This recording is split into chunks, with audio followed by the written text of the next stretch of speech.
Баршаңызға қайырлы күн, құрметті көрермендер. Менің каналыма қош келдіңіздер.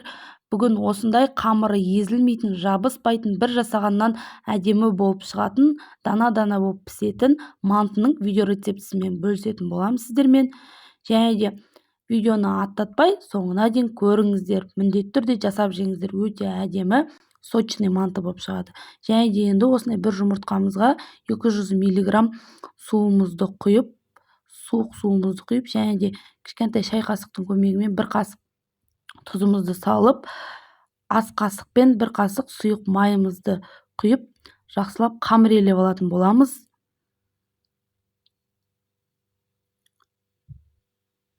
(550-530 грамм қамыр кетеді осы сумен жұмыртқаға. Осылай мен 550 грамм қамыр қолдандым. Шетінен осылай қамырымызды салып отырып, әдемілеп қамырелеп алатын боламыз. Иін қандырып, жақсылап елеңіздер.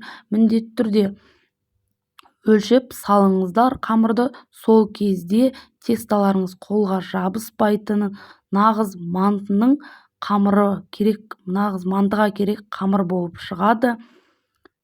Мен өлшеп сіздерге нақты рецептісін, қамырдың рецептісін шығарып отырмын.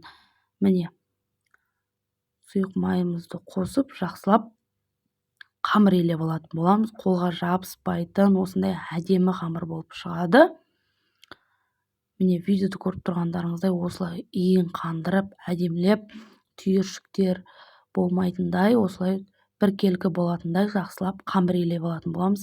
Мантының дәмді дұрыс шығуы бірден бір себебі осы қамырына да байланысты.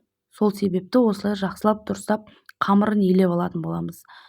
Және де міне 15 минут өткеннен кейін осылай жақсылап тағы да иін қандырып қамырды елеп, екіге осылай пышақтың көмегімен екіге бөліп алып, салафанымызға қайттан салып қоятын боламыз.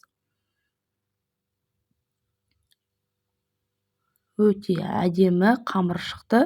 Және де енді осылай кішкентай шай қасықтың көмегімен бір қасық тұз, және де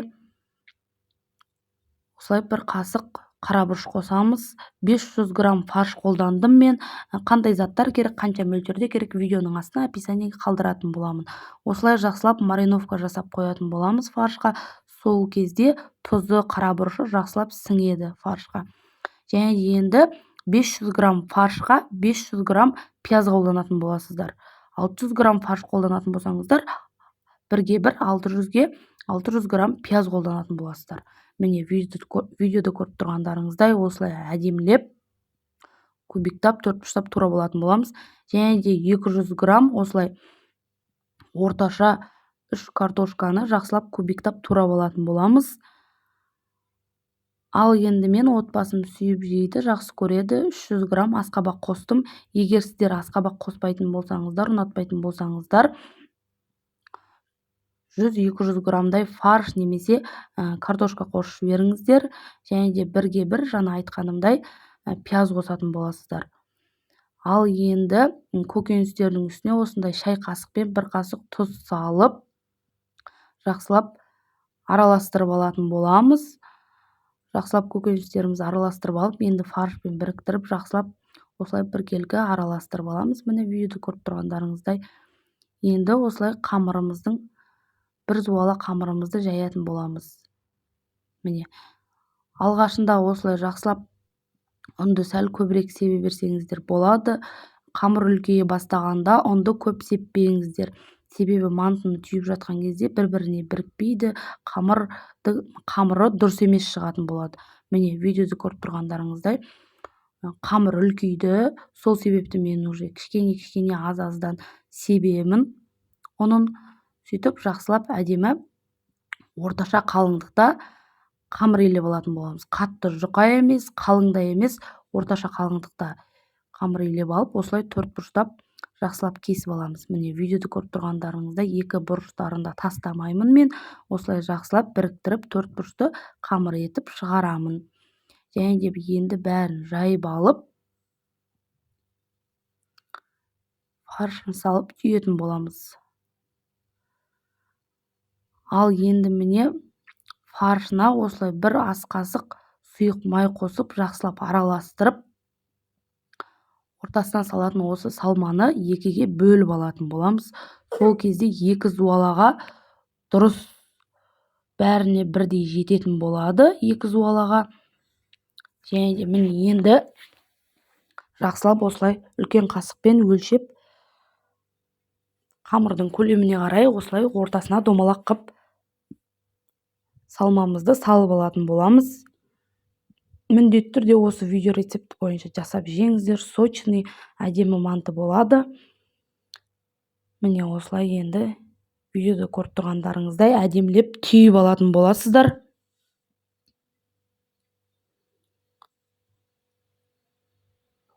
Мантаваркамыздың астына осылай жақсылап, мантаваркаге осылай жақсылап май жағып алатын боламыз. Сол кезде мантымыз жабыспайтын болады. Міне енді видеода көріп тұрғандарыңыздай әдемілеп осылай мантымызды салып алатын боламыз. Енді мантымыздың бетіне де осылай сұйық майды жақсылап щетканың көмегімен жақсылап жағып шығатын боламыз. Қатты отта қайнап тұрған осылай кастрөліміздің үстіне мантаваркамызды қойып, қақпағын жауып, 45 минут қатты отта пісіріп алатын боламыз. Осылай бетіне сүлгілер жауып пісірсеңіздер әдемі болып піседі.